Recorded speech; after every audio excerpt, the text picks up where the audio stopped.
Looking for an outdoor activity? Kailangan ng tent. In this video, we are going to assemble and give review to the tent that is available at Lazada and Shopee. Up next.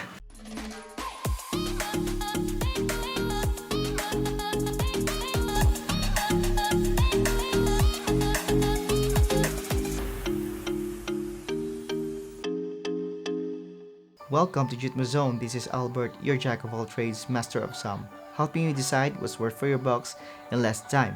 If you are new to this channel, consider subscribing.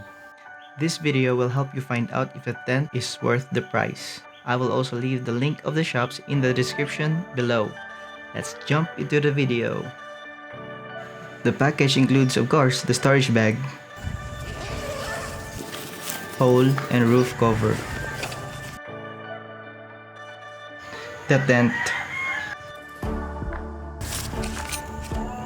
8 pegs and 4 ropes to make it stable.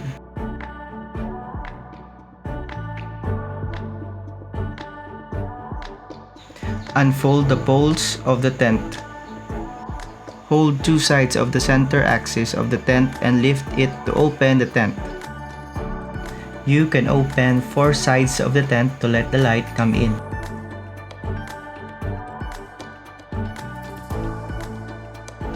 Two sides of the tent has an inverted D for you to enter.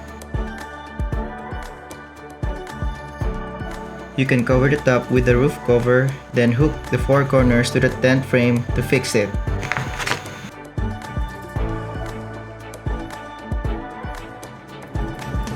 Let's try if the double-sized bed can fit.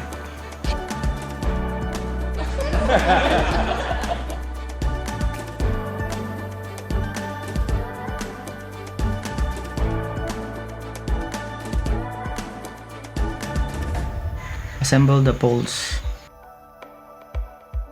The end of the pole with the rubber must be placed against the ground.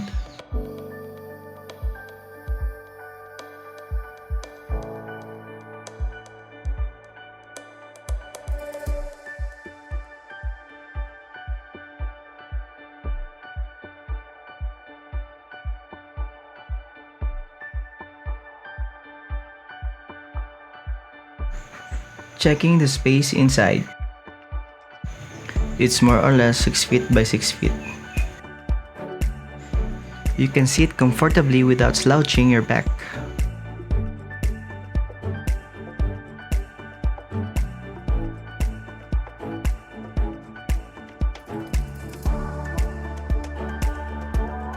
You can drive the peg into the ground to stabilize it.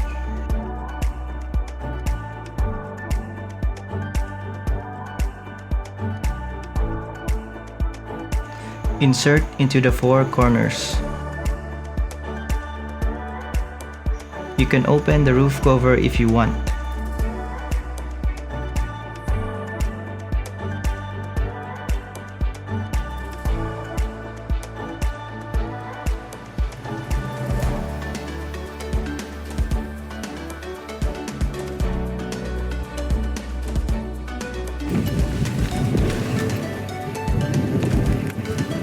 So what do you think of the tent? Do you think it's worth to buy?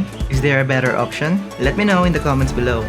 Also, if you find value in this video, hit thumbs up, subscribe, and see you guys next time.